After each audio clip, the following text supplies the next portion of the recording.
Because this is serious. We are facing the greatest threat to freedom and democracy the world has ever known. And we all know what that threat is. Late night TV. Well,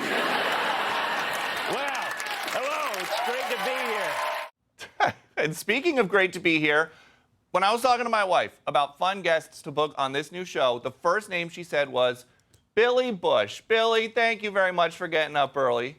Mama Deuce, thank you for putting that in there. I like to say the deuce is loose on Sunday mornings, and America's better off for it. Well, just keep saying that, and we'll have you back every week. But so, Billy, the Secretary of War, earlier in the show, nice enough to give us an exclusive interview. He had a hand in every big story this week. Got the SNL cold open treatment last night. What'd you think about Pete's big week? Wow, look, he went from sec def to sec war. I thought we were still, isn't he still sec def on Instagram? Anyway, I don't know. They've got a new handle. It's Sec War. Sec war? It is. Oh, wow. I hope he kept it. Well, he's probably kept sec def. Look, he's had a huge week. He had 800, generals from around who came over, and they had a get together and a powwow. And he said, look, some of you guys, you got to make sure you guys aren't fat. We don't like fat troops. He had the president got up and made sure everybody knew that Biden was very, very not good on the staircase, and that Obama, he could dance right down the stairs. It was what a session. But look, now he's out there with, he's out there with he's out at the Navy game with you. He's on SNL. I've gotten the SNL treatment. Peter, you're going to get the SNL treatment at some point, and when you get it, it's an honor. Whatever you have, thick skin about it, because it's an honor. So, the thing that I've heard about people that are portrayed on SNL, that means that somewhere at 30 Rock, they've got a box that has, like, your hair in it, like your exact hair. So that's what I'm waiting for. I think, I've also had a segment killed on SNL before. I remember hearing, hey, I just saw rehearsal, makeup artists, you know how they can talk. Mm-hmm. I saw rehearsal, they've got this incredible gag they're doing with you. And then I watched the show and I wasn't there. I got killed in the dress rehearsal. That can happen. I want to ask you about this. There's a bunch of famous comedians, speaking of SNL, they're on the bill at this Riyadh Comedy Festival. They all got paid a lot of money. Dave Chappelle went over there, and he actually said it's easier to talk here in Saudi Arabia than in America. What's up with that? That's not true, first of all, but it's a way of him justifying and trying to make it funny, being like, I can't talk about Charlie Kirk over, in America. If I mention him at all, I'm going to get canceled. But so that's why I got to come here to Saudi Arabia. Not the truth. They still have a very strict interpretation of Islamic law.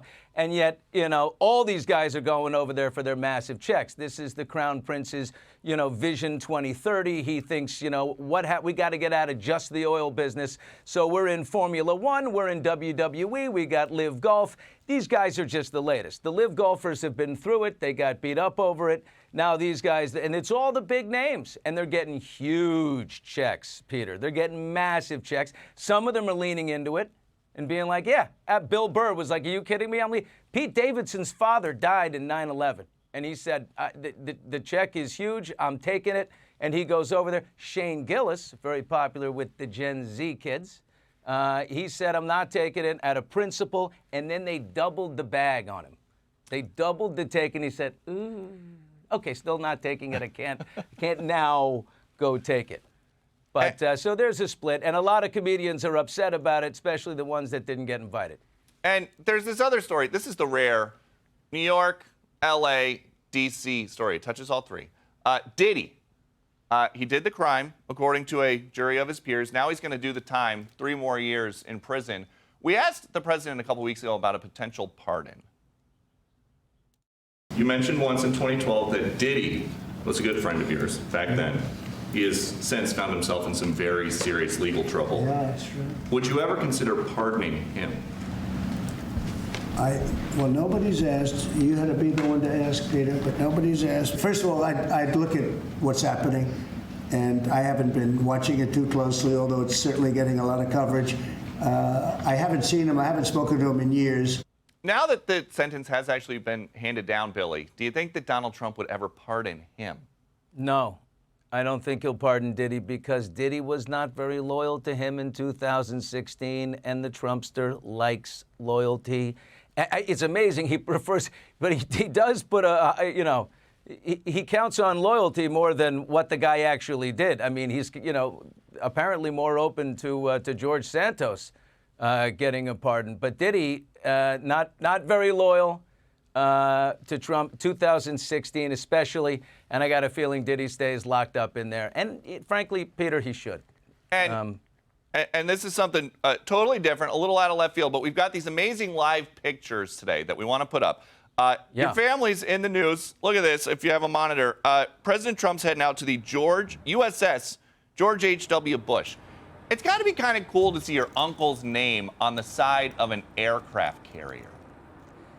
That's a pretty great thing. You know what? He was one of the great diplomats, one of the great presidents this country's ever had. And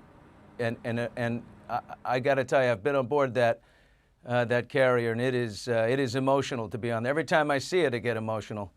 And I love that the president's going out there, and I hope he says something nice about HW, because if you remember, when John McCain's funeral came, McCain did not want Trump to be there. There was ice between the two of them. But HW said, at my funeral, the sitting president should be there. I don't want any whatever the drama is, the president, of course, comes.